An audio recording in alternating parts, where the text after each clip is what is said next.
আরেকবার সবাই আমার ইউটিউব চ্যানেলে স্বাগত। আজকের যে ঐতিহাসিক রায় ডিভিশন বেঞ্চের এসএসসি মামলা নিয়ে এবং সেই ঐতিহাসিক রায়ের পরিপ্রেক্ষিতে প্রচুর রিউমার বা প্রচুর মিসকনসেপশন বা প্রচুর ভুল তথ্য মিসইনফরমেশন ছড়িয়ে পড়ছে।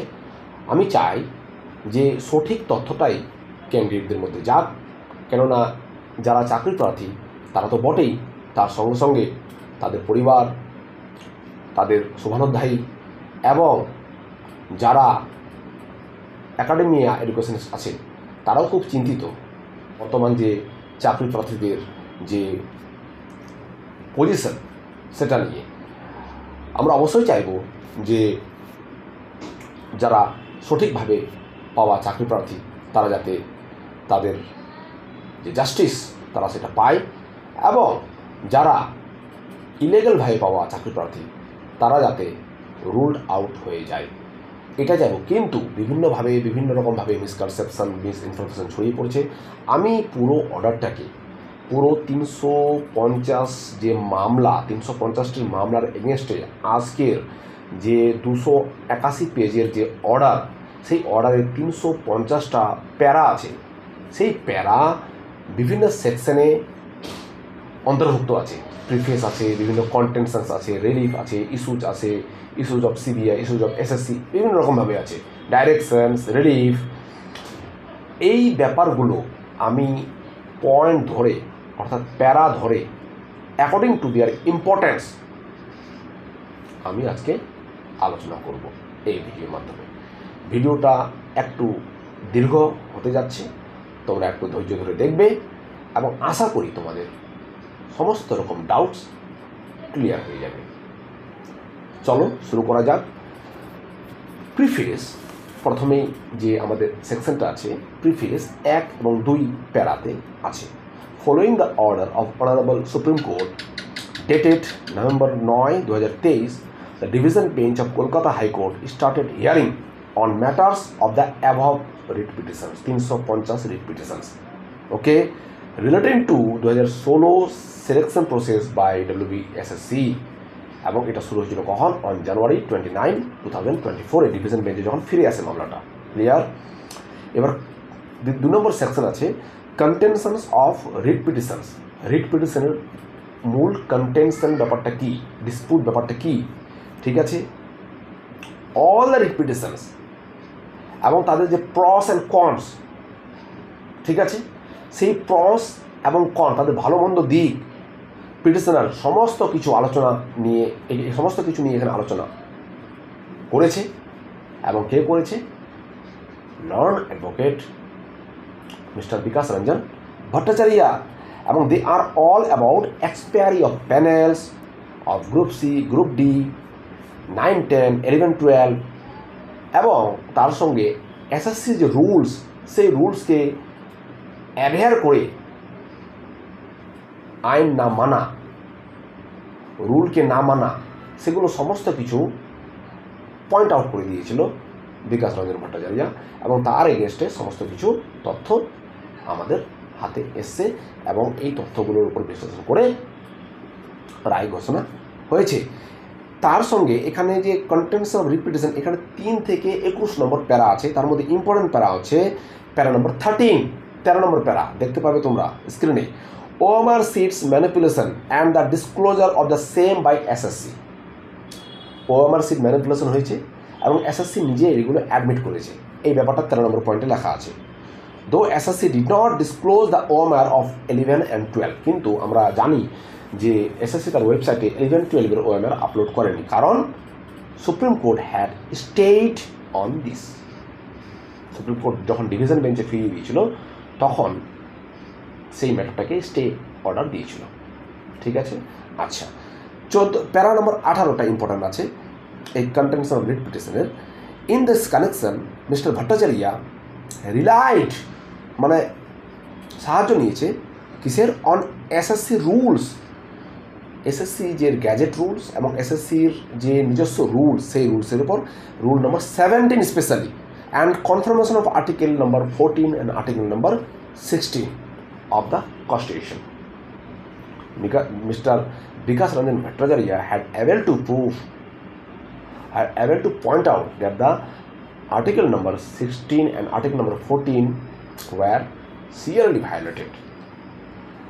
And of course, SSC's own rules, rule number 17. Okay? ঠিক আছে, স্ক্রিনে দেখতে পাচ্ছ।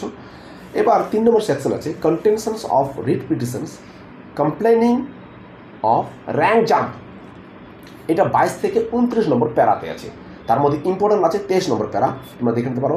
Another advocate mister Ashis Kumar Chowdhury, সে এই র্যাঙ্ক জাম্প নিয়ে মামলাটা লড়েছিল। Contended that SSC adapted 2 types of irregularities, মূল দুটো ইরেগুলারিটি করেছে। First, rank jump from low meritorious candidate to the high meritorious candidates, and SSC did not follow its rule, that is Baro bracket 9 of appointing as seniority basis. এই দুটো irregularity সে find out করতে পেরেছে। ঠিক আছে, 27 নম্বর প্যারাতে বলা আছে SSC did not declare the cut-off subject wise, category wise before the personality test.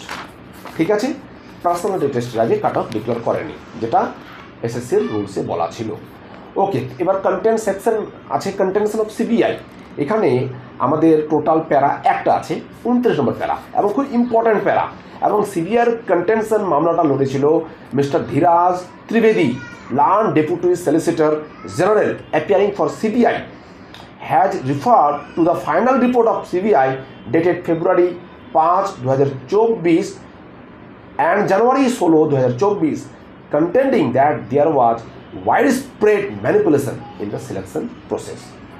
CBI সমস্ত রকমের ইনভেস্টিগেশন করার পর যেটা কনক্লুশন এসেছিল এটাই, যে there are widespread of manipulation in the selection process. ঠিক আছে, কন্টেনশন অফ এসএসসি যেটা প্যারা 30 থেকে 34-এ আছে। কী আছে তার মধ্যে 30 প্যারাটা ইম্পর্ট্যান্ট।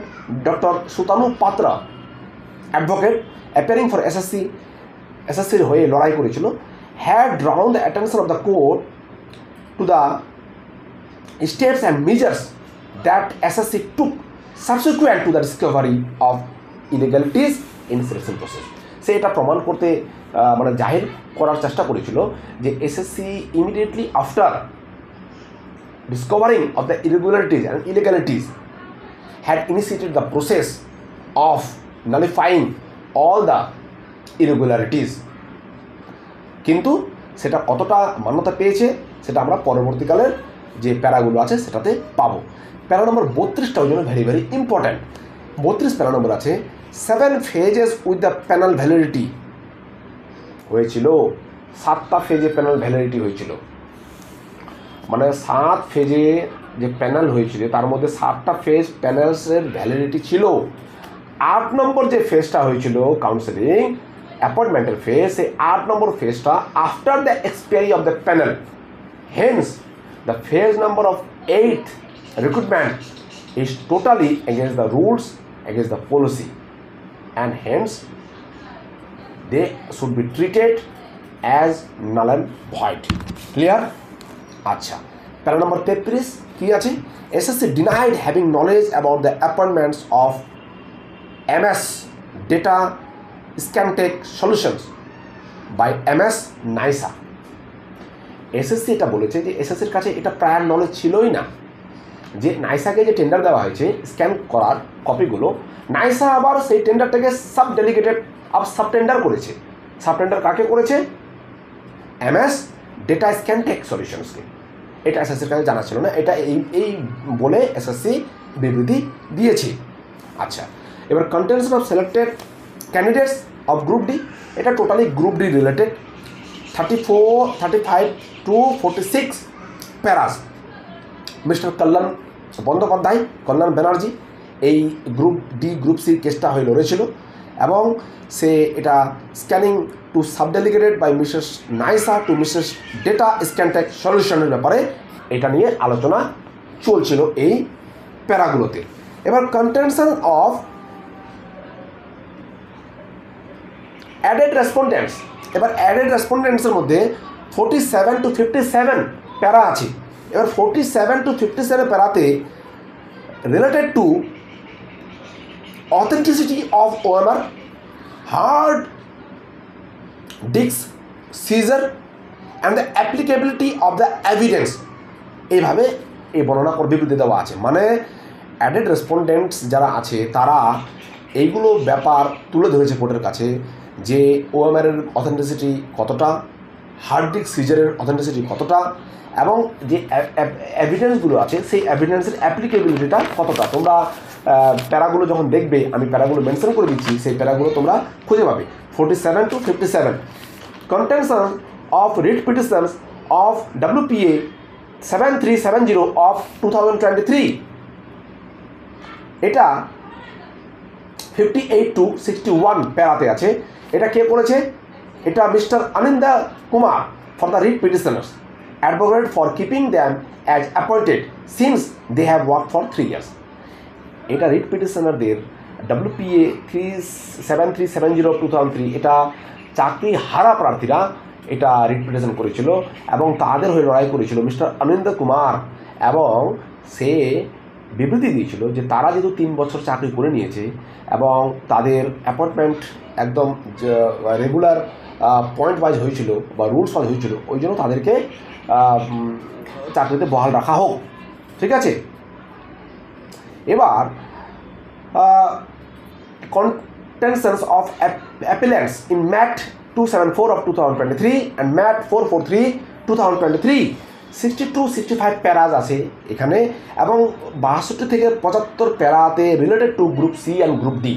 ঠিক আছে, আমি এখানে গ্রুপ সি গ্রুপ ডি নিয়ে চর্চা কমই করব।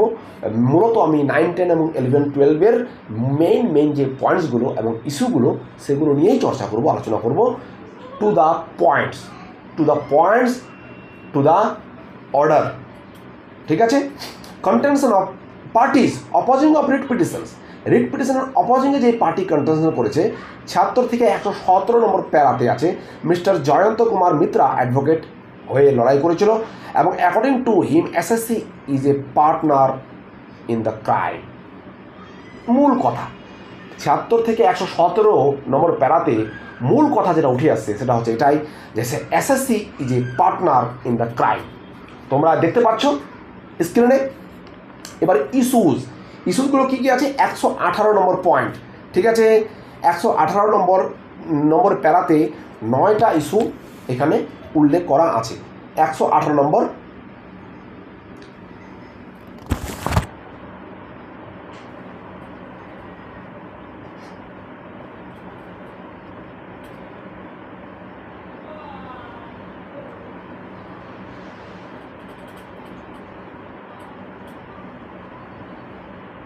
ওকে, ইস্যুস 118 নম্বরে 9টা রিলেভেন্ট ইস্যুস এখানে মেনশন করেছে। The prevenient adumbrated rival contentions have delineated the following issues for consideration. এই ইস্যুগুলো কনসিডারেশন করার জন্য, বিবেচিত করার জন্য সামনে রাখা হয়েছে। কি? Does the division bench have jurisdiction to hear all the writ petitions and appeals listed before it? Are the writ petitions maintainable at the behest of unsuccessful candidates who has filed the writ petition subsequent to the expiry of the validity period of the panel? Writ petition যারা আছে maintainable হিসাবে, তারা কি expiry হওয়ার পর প্যানেলের তারা কি রিট পিটিশন করতে পারে? Can appointment be made subsequent to the expiry of the validity period of the panel? Appointment কি হতে পারে একবার যখন প্যানেলের ভ্যালিডিটি এক্সপায়ারি হয়ে যায়? Is the certificate dated September 19, 2022 valid admissible in evidence?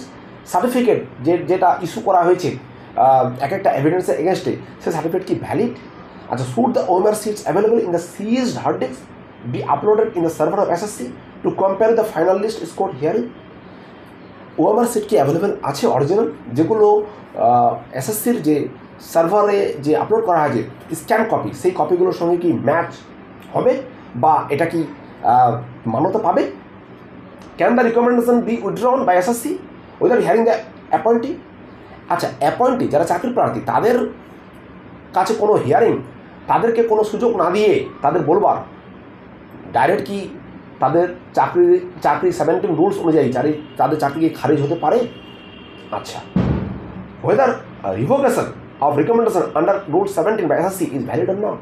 আচ্ছা, revocation of Rule 17 এটা কি ভ্যালিড না not? To what relief or reliefs are the parties to the appeals and writ petition entitled to? আচ্ছা, কি relief বা relief পেতে পারে parties, যে ম্যাট পিটিশনার্স এবং আরও অন্যান্য পিটিশনার্স, সেগুলো কি এন্টাইটেল হতে পারে? ঠিক আছে, ওকে। এবার জুরিসডিকশন আসলো। জুরিসডিকশন আসছে 119 থেকে 127 নম্বর প্যারাতে। এটা কি ব্যাপারে? About the power and proclamation of high court related to writ petitions against SSC. এসএসসির এগেনস্টে যে রিট পিটিশন হয়েছে তার পরিপ্রেক্ষিতে হাইকোর্টের যে হস্তক্ষেপ এবং হাইকোর্টের যে ইনভলভমেন্ট সেটা কতটা ম্যাটার করে। ঠিক আছে, ওকে। এবার আসছে সেকশন মেনটেনেবিলিটি। মেনটেনেবিলিটি কি? 128 থেকে 130 কি মেনটেনেবল জিনিস এখানে ফলো করতে হবে। 128 থেকে 130, তাহলে regarding maintainability of delay demand of unsuccessful candidates they have cited some authorities in respect of maintainability issue. আচ্ছা, ডিলে ব্যাপারটা, এত যে ডিলে হচ্ছে প্যানেলকে রদ করতে বা প্যানেলকে আমাদের বৈধ করতে, লিগ্যাল করতে, এবং ডিমান্ড অফ আনসাকসেসফুল ক্যান্ডিডেটস যারা বিভিন্ন সময়ে টাইম টু টাইম বিভিন্নভাবে ধর্নায় বসে এবং বিভিন্নভাবে পিটিশন দিয়ে সরকারের দৃষ্টি আকর্ষণ করার চেষ্টা করেছে তাদের ব্যাপারগুলো, এবং এই ক্ষেত্রে তারা কিছু মেনটেনেবিলিটি কিছু ইস্যু সামনে রেখেছে। ঠিক আছে, অ্যানালাইসিস অফ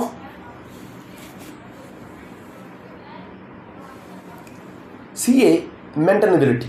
ঠিক আছে, এবার সিএ মেনটেনেবিলিটি কী হচ্ছে? 146 থেকে 147। 146 থেকে 147 কী আছে এখানে? মূলত 147 নম্বর প্যারাটা মনে রাখার বিষয়। No appointment can be made after the expiry of the panel as the panel is not a perennial reservoir for appointment. খুব ভালো একটা অবজারভেশন করেছে যে কোনো অ্যাপয়েন্টমেন্ট করা হবে না এক্সপায়ারি হওয়ার পর, যেহেতু প্যানেল কোনো কারো ব্যক্তিগত রিজার্ভয়ার সিস্টেম না। ঠিক আছে, hence article 14 and 16 are violated in this case. Okay, এবার আমাদের চলে আসলো nature of writ petitions for group C and group D. এটা 148 থেকে 159 পর্যন্ত আছে। 151টা এখানে দৃষ্টি আকর্ষণ করার বিষয়। They have alleged that entire selection process lacked transparency not to adhering to the rules of 2009 policy SSC rules. Okay, and for 9-10 154 প্যারাতে আছে less meritorious candidates get appointed over more meritorious candidates. ঠিক আছে, এগুলো সবগুলো তোমরা প্যারাগুলোতে পেয়ে যাবে। তোমরা হয়তো প্যারাগুলো পাচ্ছ আর আমার স্ক্রিনও পাবে এখানে। এবার সেকশন হচ্ছে delay on part of WP and maintainability. 160 নম্বর প্যারা থেকে 170 প্যারাতে এই সেকশনের বিবৃতিগুলো বর্ণনা করা আছে। এখানে 160 নম্বরটা important. The writ petitioners were more interested in securing employment for themselves rather than having the entire selection process nullified. খুব ভালো একটা অবজারভেশন করেছে এখানে যে রিট পিটিশনাররা যারা আছে, যারা চাকরি প্রার্থী আনসাকসেসফুল ক্যান্ডিডেট, তারা মোর ইন্টারেস্টেড ছিল তাদের নিজের জব সিকিউর করার জন্য, সিকিউরিটি পাওয়ার জন্য, নাকি তারা পুরো যে সিস্টেমটা, যে এখানে যে সিস্টেমের যেটা করাপশন হয়েছে বা যে একটা ইরেগুলারিটি হয়েছে সেই ইরেগুলারিটিকে পয়েন্ট আউট করতে চায়নি। ক্লিয়ার? ওকে, এবার court order on the WP 171 থেকে 212 পর্যন্ত আছে এখানে। Time to time courts order for or against the WP. ঠিক আছে, রিট পিটিশনার্স মানে টাইম টু টাইম সেই রিট পিটিশনার 2018 থেকে নিয়ে 2022 পর্যন্ত, 2023 পর্যন্ত, 2024 পর্যন্ত টাইম টু টাইম যে 350টা আমাদের মামলা আছে, সেই 350টার মামলার এগেনস্টে হোক বা ফরে হোক বা ফেভারে হোক যে রায়গুলো এসেছে সেগুলো রায়ের ব্যাপারে বলা আছে 171 থেকে 212 নম্বর প্যারাতে। ওকে, এবার সেকশন হচ্ছে affidavits and reports of SSC কী অ্যাফিডেভিট দিয়েছে এবং রিপোর্ট দিয়েছে দেখে নিন। 213 থেকে 243 নম্বর প্যারা। ঠিক আছে, time to time over the period affidavit were made by SSC as declaration of its reports. তার রিপোর্টের এগেনস্টে ডিক্লারেশন হিসাবে সিবিআইয়ের কাছে অ্যাফিডেভিট প্রডিউস করেছে এসএসসি। ঠিক আছে, এবং 240 নম্বর প্যারাটা খুব ইম্পর্ট্যান্ট, কারণ এখানে স্ট্যাটিস্টিক্স দিয়েছে। তোমরা দেখতে পাচ্ছ statistics report in respect to 4 selection process 240। তোমরা দেখে নিতে পারো স্ট্যাটিস্টিক্সটা, খুব সুন্দর একটা স্ট্যাটিস্টিক্স দিয়েছে যেটা এসএসসি নিজের হাতে তৈরি করেছিল, এবং আমরা এটা দেখেছিলাম। SSC had submitted a statistical report in respect of the 4 selection process, which is as follows: serial number, post name, class level, total recommendation, OMR issue, rank jumping, alleged irregularity on percentage। পুরোপুরি এটা তোমরা এই টেবিলটা দেখে নিতে পারো। Clear? Affidavit and reports of board. এবার বোর্ডের রিপোর্টটা 244 থেকে 246 পর্যন্ত আছে। বোর্ড হ্যাড ইস্যুড অ্যাপ্রক্সিমেটলি 25,000 মানে 25,000 appointments teacher and non teaching staff as per the recommendation made by SSC since 2018। Board এটুকু কথা বলেছে তার এই 244 থেকে 246 নম্বর প্যারাতে, যে তারা রিকমেন্ডেশন যেভাবে পেয়েছিল এসএসসির দ্বারা সেভাবে তারা অ্যাপয়েন্টমেন্ট ইস্যু করেছে। ঠিক আছে, 25,000 অ্যাপয়েন্টমেন্ট। কন্টেন্টস অফ আচ্ছা, তারপর আসলো আমাদের আসলো রিপোর্টস অফ সিবিআই। সিবিআই কী রিপোর্ট দিয়েছে? খুব ইম্পর্ট্যান্ট। সিবিআই 247 থেকে 256 এবং 247টা খুব ইম্পর্ট্যান্ট প্যারাটা। Emphasis on disputed contract with MS Nysa. মূলত সিবিআই এটার উপরেই বেশি এমফ্যাসিস তৈরি করেছিল যে MS নাইসা সঙ্গে যে টেন্ডার ডিল হয়েছিল সেটা ডিসপিউটেড ছিল, এবং সেটা group C, group D 4 classes of scandal, group C, group D 9, 10, 11, 12, এবং 3 hard disk have been seized during investigation. এই ব্যাপারটাই সিবিআই বিবৃতি দিয়েছে। ক্লিয়ার? আচ্ছা, রোল অফ স্টেট গভর্নমেন্টের রোল কী ছিল এই ক্ষেত্রে? 257 থেকে 274 নম্বর প্যারাতে স্টেট গভর্নমেন্টের বিবৃতিগুলো আছে। SSC had prayed for creation of super numerary post in respect of appointments given illegality. State government has not opposed such prayer. SSC যখন এত আন্দোলন বিভিন্ন রকমভাবে পিটিশনস এটা ওটা কোর্ট কেস, তখন এসএসসি স্টেট গভর্নমেন্টকে প্রে করেছিল যে সুপার নিউমেরারি পোস্ট ক্রিয়েট করতে, যাতে সবাইকে নিয়ে নেওয়া হয় চাকরিতে, এবং এটা জানা সত্ত্বেও স্টেট গভর্নমেন্ট এই সুপার নিউমেরারি পোস্ট ক্রিয়েট করার এগেনস্টে কোনো অপোজ করেনি। ঠিক আছে, এটাই ওকে। এটা কত নম্বর আছে? 257 নম্বর প্যারাতে মেনশন করা আছে। ফাইন্ডিংস অফ মেনটেনেবিলিটি 275 থেকে 283। Appointment after the expiry of panel are null and void. আচ্ছা, মেনটেনেবিলিটি কী কী মেনটেন করা যেত আর কী কী মেনটেন করা যেত না, তার মধ্যে যেগুলো ফাইন্ডিংস হয়েছে সেগুলো এটাই যে appointment after the expiry of the panel is totally null and void from the dates of expiry. Certificate issued under section 65B of the evidence act. আচ্ছা, এভিডেন্স অ্যাক্ট, কোর্টের যে এভিডেন্স অ্যাক্ট 65B, সেই অ্যাক্টের এগেনস্টে যে certificate issue করা হয়েছে সেই certificate ইস্যুগুলো মেনটেনেবলের আন্ডারে আছে সেগুলো। ঠিক আছে, এবার সেগুলো সার্টিফিকেট কী কী? 284, তারপর 309 যে প্যারাটা আছে 284 থেকে 309, সেখানে ডিটেলস বর্ণনা করা আছে। অ্যাফিডেভিট বাই সিবিআই এগুলো অ্যাফিডেভিট করেছিল on the authenticity or genuineness of data contained in 3 hard disk. আচ্ছা, 3টা হার্ড ডিস্ক যে গাজিয়াবাদ থেকে উদ্ধার করেছিল, সেই 3টে হার্ড ডিস্কের যে তথ্যগুলো আছে সেগুলো কতটা জেনুইন, কতটা অথেন্টিক, সেই ব্যাপারেই তারা অ্যাফিডেভিট দিয়েছিল। ঠিক আছে, যে এগুলো কতটা প্রাসঙ্গিক। Okay, recovered at the time of investigation from the place of Pankaj Bansal. গাজিয়াবাদের পঙ্কজ বনসাল নামে যে ব্যক্তি আছেন, যিনি নাইসা কোম্পানির সম্ভবত মালিক, তার বাড়ি থেকে উদ্ধার করা হয়েছিল। ক্লিয়ার? 284, 309 নম্বর প্যারাতে আছে। 284 প্যারাতেই মূলত এই ব্যাপারটা লেখা আছে।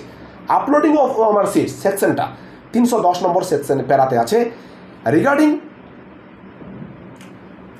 Answer copy of the OMR sheets and the uploadation of the manipulated OMR sheets at the server of SSC. ঠিক আছে, 310 নম্বর প্যারাতে আছে। রিমেনিং ইস্যুস কী কী আছে? রিমেনিং ইস্যু 311-তে আছে। SSC had admitted manipulation and illegalities in issuance of recommendation.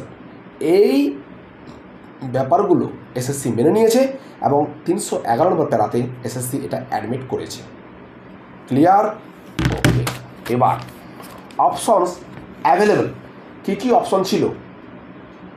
Key key option ছিল আমাদের কোর্টের হাতে? খুব ইম্পর্ট্যান্ট একটা পয়েন্ট। 323 থেকে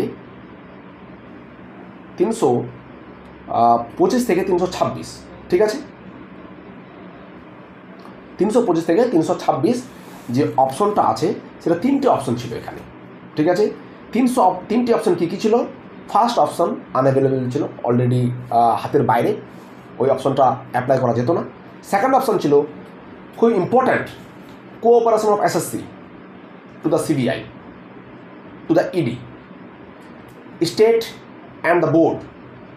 মানে SSC, West Bengal state and the West Bengal board of secondary education, এই 3টে সংস্থা সিবিআইকে কোঅপারেশন করতে পারতো এবং কোঅপারেশন করলে হয়তো, এখানে একটা কথা বলা আছে, হয়তো option of separating the grains from the সাফ will be implemented, would be implemented. Separating grains from the chaff, that is a metaphor used by the Honorable High Court.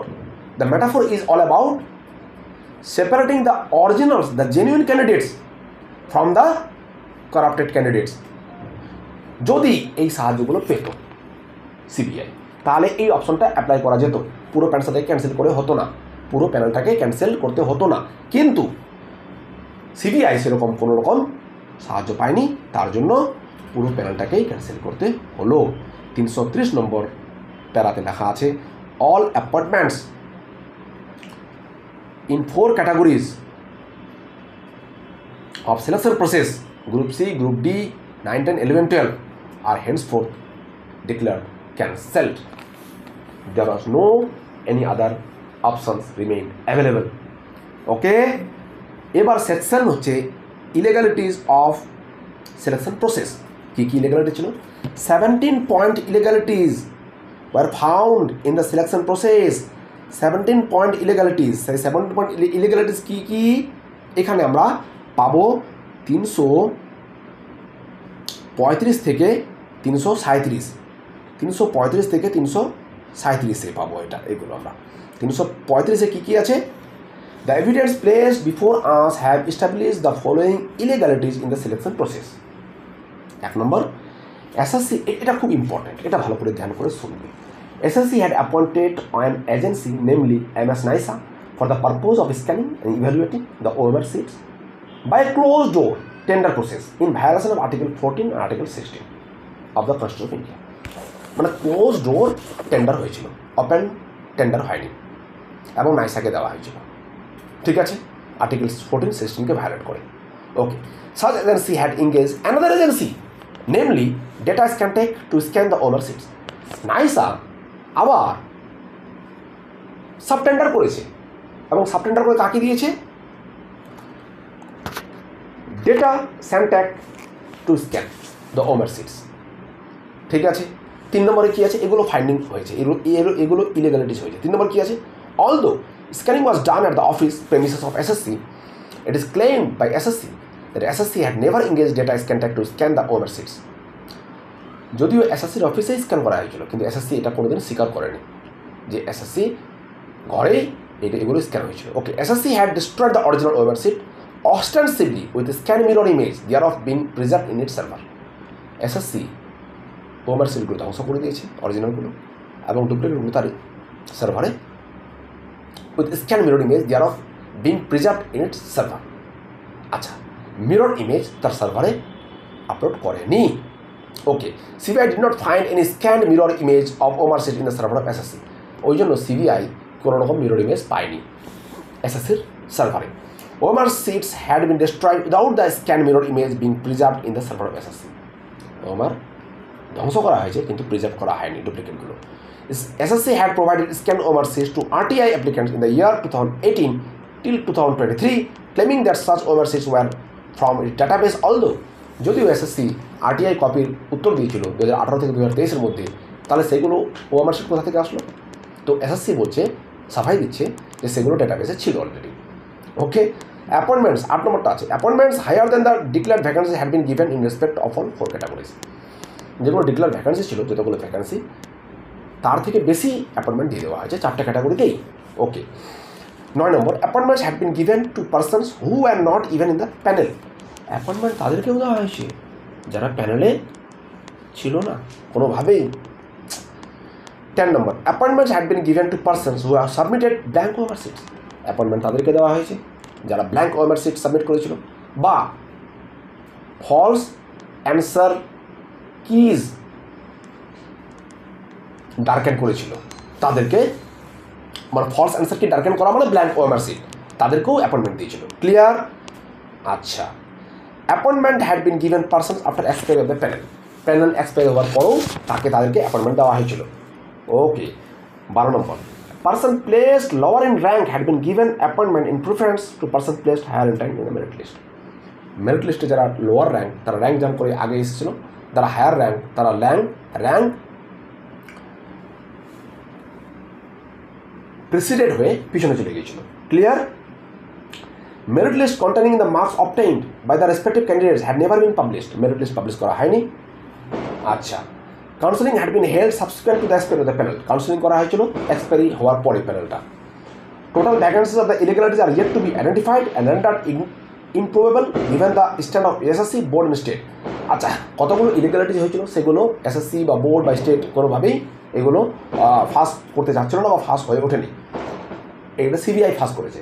SSC had applied for permission to create supernumerary post to accommodate the illegal appointments. আচ্ছা, সুপারনিউমেরারি post যে SSC create করেছিল সেগুলো এক তো SSC তার illegalities করেছিল, তার সঙ্গে সঙ্গে ইলিগ্যালিটিসকে আবার মান্যতা দেওয়ার জন্য সুপারনিউমেরারি পোস্ট ক্রিয়েট করা হয়েছিল। Recruitment rules governing the 4 categories had never been either in letter or spirit. কোনোভাবেই according to the spirit, according to the sportsman spirit or moral spirit হয়নি অ্যাপয়েন্টমেন্টগুলো, সবগুলো লুকোচুরিভাবে হয়েছিল। ওকে, নাও রিলিফস কী আছে? 338 থেকে 359 observation of the court regarding school education. এটা court এই রিলিফের ব্যাপারে কোর্ট খুব মানে বিষণ্ণ হয়ে খুব হার্ট ব্রোকেন হয়ে অবজারভেশন করেছে যে স্কুলে কারা পড়তে যায়, বাচ্চারা পড়তে যায়, ছোটো ছোটো বাচ্চারা পড়তে যায়, ছোটো ছোটো ফুলের মতো শিশুরা পড়তে যায়। তাদের পড়াশোনাটা তাদের অধিকার, তাদের পড়াশোনা পাওয়া, সঠিক পড়াশোনা পাওয়া তাদের অধিকার, এবং এই অধিকারটা দিবে সরকার, কেননা কনস্টিটিউশনে এই অধিকারের ব্যাপারে উল্লেখ করা আছে। তো কোথাও যদি সেই অধিকারটা ভায়োলেট হয় তাহলে তো কোর্টকে বা অ্যাডমিনিস্ট্রেশনকে এই ব্যাপারে তো মাথা লাগাতেই হবে। এই ব্যাপারটাই অবজারভেশন করেছে এসএসসির ক্ষেত্রে। ঠিক আছে, এবং খুব ভালো অবজারভেশন। আচ্ছা, এক্সেপশন 360, সোমা দাস নামে যে ক্যান্ডিডেট ছিল, একজন টিচার, তার যে স্পেশাল একটা কেস ছিল, মেডিকেল কেস, সেই মেডিকেল কেসের আন্ডারে তাকে এক্সেপশন কেসে রাখা হয়েছে এবং তার চাকরিটা বহাল থাকছে। ওকে, ডাইরেকশন কী দিয়েছে? ওকে, ডাইরেকশন আছে তোমার 363 পেজে ডাইরেকশন আছে 14টা পয়েন্ট। কী? Writ petitions appearing in the monthly list of March 2024 of this bench which are not filled and numbered in the years 2021-2022 are released from the list due to the lack of jurisdiction determination. Writ petition appearing in the monthly list of March, মার্চের যে list ছিল সেই writ পিটিশনগুলো বেঞ্চে যে উঠেছিল সেগুলোকে মান্যতা দেওয়া হয়নি। ঠিক আছে, lack of jurisdiction. Okay, all appointments granted in the selection process involved being violative of Article 14 and 16 of the Constitution of India declared null and void, cancel. সমস্ত অ্যাপয়েন্টমেন্টগুলো হেন্স ফোর্থ কনস্টিটিউশন আর্টিকেল 14 এবং 16 মানে ফেভারে হয়নি, তার এগেনস্টে হয়েছে এবং তার জন্য তাদেরকে এই পুরো প্রক্রিয়াটাকেই ক্যান্সেল করতে হলো। OMR sheets available in the 3 hard disks if not already done or such portion are not done must be uploaded in the website of SSC forthwith and made available to the public for view. OMR সিটগুলো যেগুলো সবারই fresh candidates, corrupted candidates, alleged candidates সবারই OMR সিট upload করতে হবে। ঠিক আছে, ওকে। Person who had been appointed outside the panel after expiry of the panel, as also those who submitted blank OMR seats but obtained appointments, must return all remunerations and benefits received by them to the state exchequer along with interest calculated at 12% per annum from the date of receipt thereof till deposit within a period of 4 weeks from date. 4 সপ্তাহের মধ্যে, আজকে থেকে 4 সপ্তাহের মধ্যে যারা appointment হয়েছে expiry প্যানেলে এবং যারা ম্যানিপুলেটেড OMR সিটের মাধ্যমে অ্যাপয়েন্টমেন্ট হয়েছে, ব্ল্যাঙ্ক OMR বা ম্যানিপুলেটেড OMR, তাদের চাকরিগুলো তো বরখাস্ত হচ্ছে, তাদের সঙ্গে তাদের পুরো বেতনটাই দিতে হবে 12% সুদ সমেত 4 সপ্তাহের মধ্যে। In default, the district magistrate under whose jurisdiction such candidate reside will take expeditious steps to realize such amount from such persons as arrears of land revenue and shall ensure that recovery is made within a period of 6 weeks of the date of initiation of proceedings from recovery. এই ক্ষেত্রে district magistrates ওই ডিস্ট্রিক্টের আন্ডারে তারাই এই পুরো দায়িত্বটা দেখভাল করবে যে ক্যান্ডিডেটটা ওই ডিস্ট্রিক্টের আন্ডারে থাকছে এবং তারা এটা কনফার্ম করবে যে 6 উইকের মধ্যে সমস্ত কিছু রিটার্ন চলে এসছে, টাকা পয়সা সমেত। Respective district inspector of school will report to the district magistrate as to whether money directed to be paid by the persons concerned have been paid to the state exchequer or not. এবং এক্ষেত্রে যে district inspector আছে, DI of schools, তারা এই ব্যাপারটা দেখাশোনা করবে under district magistrate যে কনসার্নড অ্যালিগেড টিচাররা তারা টাকা ফেরত দিচ্ছে কিনা ওই সময়ের মধ্যে। ওকে, CBI will undertake further investigations with regard to the person involved in the state government approving creation of supernumerary post to accommodate illegal appointments. If necessary, CBI will undertake custodial interrogation of such person involved. আচ্ছা, CBI-কে পাওয়ার দেওয়া হলো, ক্ষমতা দেওয়া হলো যে কোনো ব্যক্তিকে তাদের আওতায় নিয়ে আসবে এবং জিজ্ঞাসাবাদ করতে পারবে এবং বিশেষ করে তারা যারা সুপারনিউনারি পোস্ট ক্রিয়েট করতে সাহায্য করেছিল এবং অ্যাকোমোডেট করতে সাহায্য করেছিল illegal appointments. Okay, CBI shall submit its report with regard to further investigations as directed hearing, preferably within 3 months from date. So 3 মাস বেঁধে দিয়েছে সময়। যারা বলছে যে লং টাইম প্রসেস চলবে তাদের বলে দিই 3 মাসের মধ্যেই CBI-কে রিপোর্ট দিতে বলা হয়েছে সমস্ত কিছু ব্যাপারগুলো। Leave granted to seek appropriate direction so that the investigation and trials come to their logical conclusions. আচ্ছা, লিভ ছুটি গ্রান্ট করা হয়েছে যাতে তারা সমস্ত রকমভাবে ট্রায়াল ইনভেস্টিগেশন প্রসেসের আন্ডারে থেকে কাজ করতে পারে। ওকে, SSC shall undertake a fresh selection process in respect the declared vacancies involved in this selection process, preferably within a fortnight from the date of declaration of results of the ensuing elections. যেই ভ্যাকেন্সিগুলো এখন আবার vacant হয়ে গেল, খালি হয়ে গেল 25,700 কটা, সেই ভ্যাকেন্সির উপর আবার SSC অ্যাডভার্টাইজমেন্ট দিবে এবং তাদেরই মধ্যে প্রিফারেবলি উইদিন এ ফোর্টনাইট মানে ইলেকশন ডিক্লারেশন মানে ইলেকশন রেজাল্ট ঘোষণা হওয়ার 15 দিনের মধ্যেই, ফোর্টনাইট মানে 15 দিনের মধ্যেই আবার সিলেকশন প্রসেস শুরু করতে হবে। Clear? Appointment for preparation, evaluation and scanning of OMR seats shall be made by SSC by open tender and after declaring the eligibility criteria and other terms and conditions of the contract. এবং appointment যে হবে, preparation হবে, evaluation হবে, OMR seat সমস্ত কিছু open টেন্ডারে করতে হবে এবং এলিজিবিলিটি ক্রাইটেরিয়াগুলো ফলো করেই সমস্ত কিছু করতে হবে। SSC shall follow the rules governing the selection process in letter and spirit. এবং এ সবচেয়ে বড় কথা, SSC যাতে লুকোচুরিভাবে কাজ না করে, লেটার অ্যান্ড স্পিরিট মানে তার যে গ্যাজেট এবং তার যে রুলস সেই রুলসকে ফলো করে এবং তার রুলসকে খালি ফলো করলে হবে না, তার সঙ্গে স্পিরিট দেখাতে হবে, সেরকম ফেভারেবল স্পিরিট দেখাতে হবে যাতে ক্যান্ডিডেটদের মধ্যে এটা বিশ্বাস জন্মায় তাদের গ্রহণযোগ্যতার ব্যাপারে। ঠিক আছে? SSC shall make available all policy decisions with regard to compliance of the recruitment rules governing any of the categories of the selection process in its website. আচ্ছা, SSC make available all policy decisions, সমস্ত ডিসিশনগুলো তাকে upload করতে হবে তার সার্ভারে, recruitment rules related সমস্ত কিছু, সমস্ত ক্যাটাগরির group C, group D, 9, 10, 11, 12। Conclusion এরপর 364 প্যারা কনক্লুশনে আছে, 364 থেকে 370 প্যারা। ঠিক আছে, sign by honourable justice Debangshu Basak and honourable justice Mohammad Rashidi. So আমি আশা রাখছি তোমরা ভালো করে বুঝেছ। যদি ভালো লেগে থাকে লাইক, কমেন্ট, শেয়ার করবে। ধন্যবাদ বন্ধুরা।